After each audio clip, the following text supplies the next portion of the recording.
Hello friends, नमस्कार। Electric charge और fields के एक और लेक्चर में आप सबका स्वागत है। और आज हम डिस्कस करेंगे एक मिसलिनियस कंसेप्ट। क्या है? Electric field because of r of charge wire. एक वायर है जिसपे चार्ज लगा हुआ है, ठीक है, वो चार्ज हुआ है और जिसकी चार्ज डेंसिटी कितनी है? लीनियर चार्ज डेंसिटी लैम्डा, ठीक है। उसकी वजह से कितना इलेक्ट्रिक फील्ड जनरेट होगा वो हमें फाइंड करना है, ठीक है। तो आइए शुरू करते हैं। बहुत इंपॉर्टेंट है, 4 मार्क्स के लिए इंपॉर्टेंट है और जेडब्ल्यू और नीट के लिए भी बहुत इंपॉर्टेंट है, ठीक है। तो आप इजीली आप इसको समझ लोगे तो इसके बेस पे जो सम्स आएंगे वो आप कर पाओगे। तो आइए शुरू करते हैं। एक वायर दिया है जिसका जो कितना एंगल सबटेंड कर रहा है यहाँ पर थीटा, ओ पर, और हमें ओ पर क्या फाइंड करना है? Electric field. ये वायर है, ठीक है, और उसकी चार्ज डेंसिटी कितनी है? Linear charge density lambda. और उसकी रेडियस कितनी है? जो ये आर के, उसकी रेडियस कितनी है?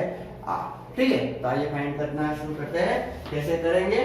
तो जिस तरह हमने कंटिन्यूअस चार्ज में शुरू किया था वैसा ही हम करेंगे। क्या कि हमें सबसे पहले एक छोटा सा एलिमेंट कंसीडर करना होगा।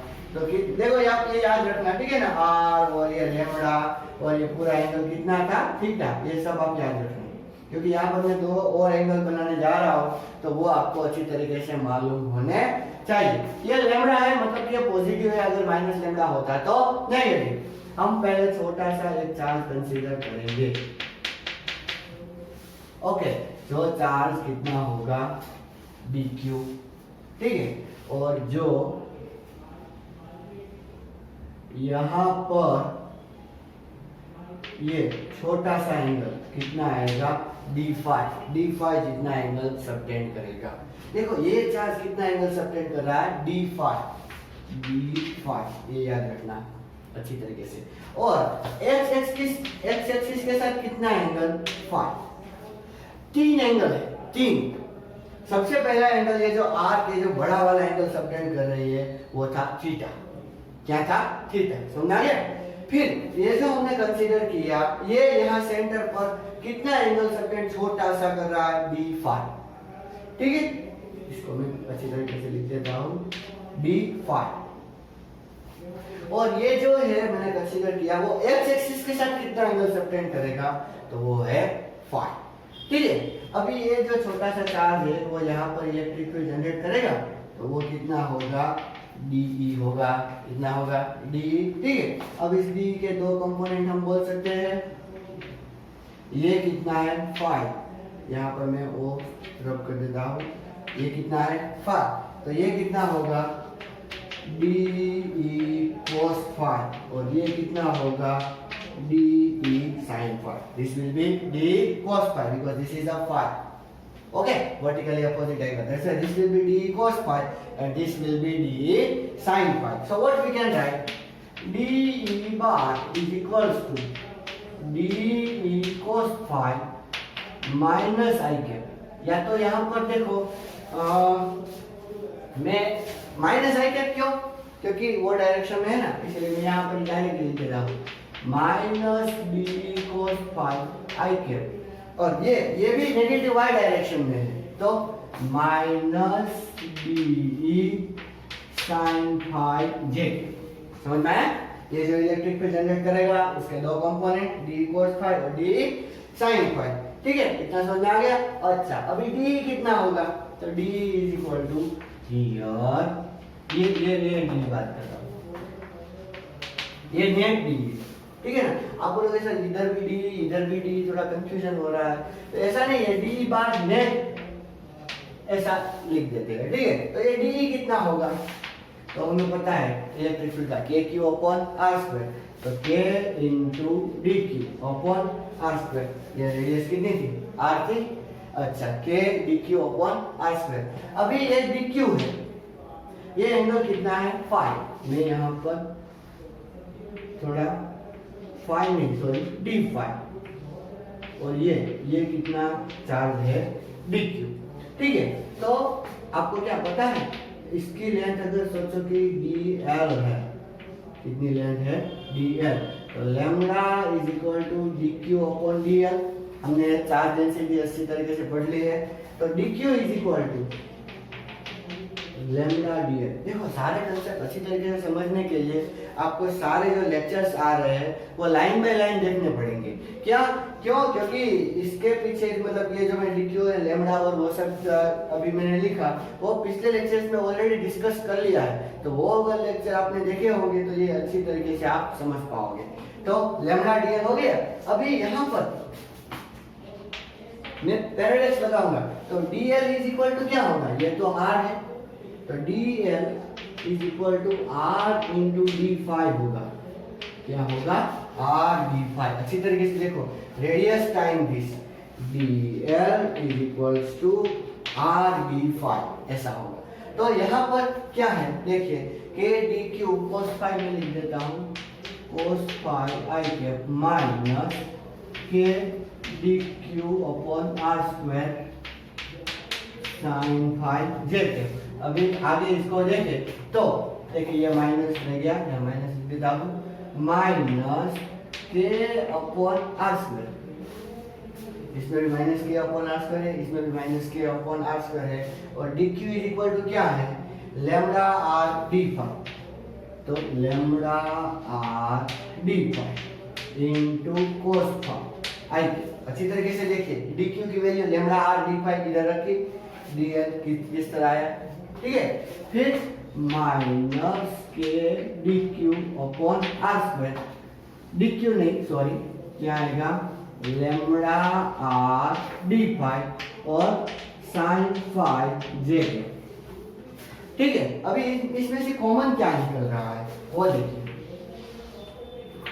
इज इक्वल्स टू माइनस के लेमडा अपॉन आर, माइनस के लेमडा, आर एक कैंसिल हो जाएगा, ठीक है। तो यहाँ पर हमें क्या देखने को मिलेगा?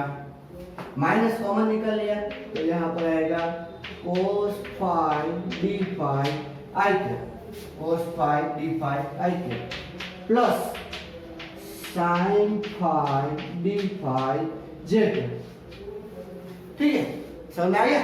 देखो यहाँ पर मैंने माइनस के लेमडा आर एक कैंसिल हो गया, तो माइनस के lambda upon r cos phi D phi आई कैप, और यहाँ पर भी सेम टू सेम हुआ sin फाई डी फाई जे कैप, ठीक है। अब इंटीग्रेट करते हैं, therefore E net is equals to integration dE net आएगा। इंटीग्रेशन कैसे करें? तो यहाँ पर एक स्टेप और लिख देता हूँ पहले मैं, क्या आएगा? माइनस के लेमडा अपॉन आर, ये तो कांस्टेंट है, बाहर चला जाएगा। यहाँ पर integration cos phi D phi आई cap plus integration sin phi D phi जे कैप। अभी डी फाई, फाई की लिमिट क्या है? जीरो से लेके सबसे बड़ा एंगल थीटा, जीरो से लेके बड़ा, ये जो एंगल कितना सबटेंड कर रहा था ये थीटा था ना, यहाँ पर भी जीरो से लेके थीटा। चलो इतना समझ आ गया। अब देखते हैं आगे, इधर इज इक्वल टू माइनस के lambda upon r, cos phi का इंटीग्रेशन क्या होता है? sin फाई, ठीक है, और उसकी लिमिट जीरो से लेके थीटा आई के प्लस sin फाई का इंटीग्रेशन क्या होता है? तो माइनस cos फाई, ठीक है, जीरो से लेके थीटा। समझ आ गया? अभी आगे माइनस के lambda upon r, sine phi की जगह पर थीटा रखो तो क्या आएगा? साइन थीटा माइनस, यहाँ पर मैंने जगह लिखना भूल गया, sine theta minus sine zero I K plus, यहाँ पर देखो ये माइनस साइन है, जब भी माइनस साइन आए तो क्या करना चाहिए कि ये माइनस साइन को अगर मैं इग्नोर करूं तो यहाँ पर जीरो अपर लिमिट बन जाएगा और थीटा लोअर लिमिट बन जाएगा।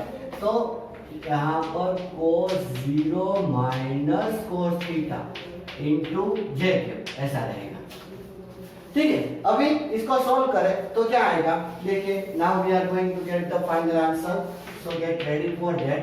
माइनस के लेमडा बाय आर, इधर साइन जीरो जीरो क्या मिलेगा साइन थीटा आई cap plus cos 0 1 minus cos theta जे कैप। ओके, इसको आप अच्छी तरीके से याद रखिए, ये बहुत बहुत बहुत इंपॉर्टेंट है। क्या माइनस के lambda upon r sine theta आई cap plus 1 minus cos theta जे कैप। नेगेटिव साइन क्यों? क्योंकि यहाँ पर ये दोनों नेगेटिव एक्स और नेगेटिव वाई में है।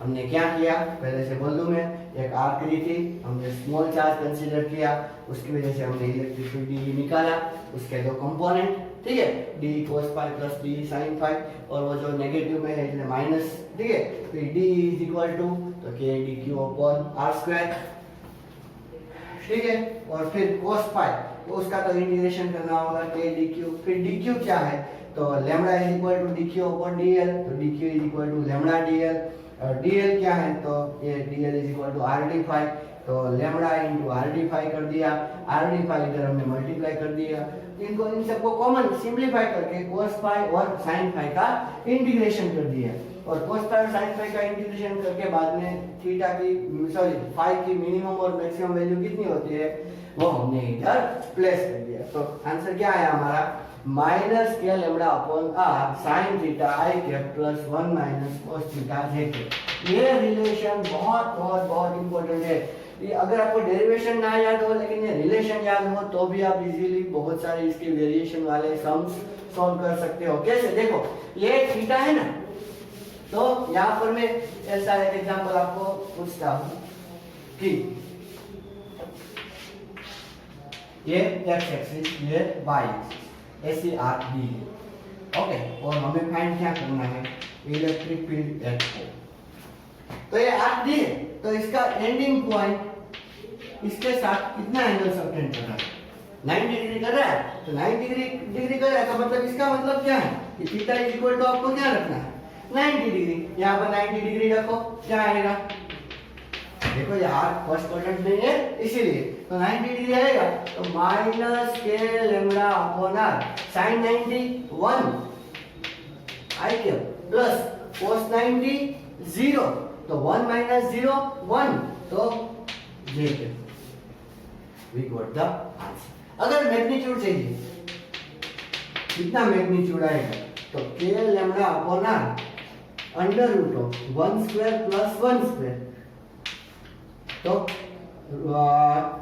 1 plus 1 2 2 k lambda upon are, और कौन सी डायरेक्शन में माइनस, इस डायरेक्शन में कितना आएगा तो tan इनवर्स -1 अपॉन -1 इधर और इधर, ये माइनस और माइनस का ये माइनस है ना, तो -1 अपॉन -1 तो क्या आएगा 45 डिग्री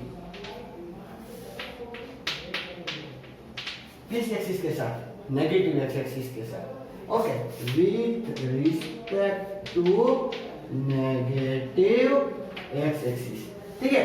देखो ऐसी आर्क नहीं हो और अगर ऐसी आर्क हो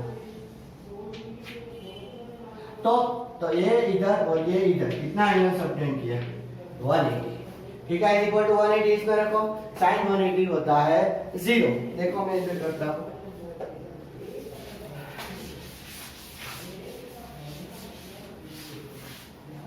ऐसा है ऐसी आर्क ली, ठीक है, तो ये कितना एंगल हो गया 180 डिग्री, sin 180 कितना होता है 0। यहाँ पर देखना E bar is equals to minus के लेमडा अपॉन आर, sin 180 0 तो ये पूरा चला जाएगा, ओके, और 1 माइनस cos 180, अभी cos 180 कितना आएगा तो cos 180 आएगा -1, तो 1 माइनस -1 इंटू जे कैप, तो 1 माइनस -1 तो 2 आएगा, क्या आंसर आएगा 2 k lambda upon r into j cap minus, कहने का मतलब इलेक्ट्रिक फील्ड एग्जैक्टली कहां पर होगा यहाँ, इधर इलेक्ट्रिक फील्ड किस डायरेक्शन में है यहाँ पर exactly in the negative y axis, ठीक है। तो कोई भी एंगल दिया हो 120 कोई भी एंगल दिया हो इजीली अगर आपको ये फॉर्मूला मालूम है तो आप सॉल्व कर सकते हो। तो ये जो मिसलिनियस कंसेप्ट था थोड़ा, ये हमने डिस्कस कर लिया। आगे के लेक्चर में हम डिस्कस करेंगे इलेक्ट्रिक डायपोल। ठीक है, तब तक के लिए नमस्कार।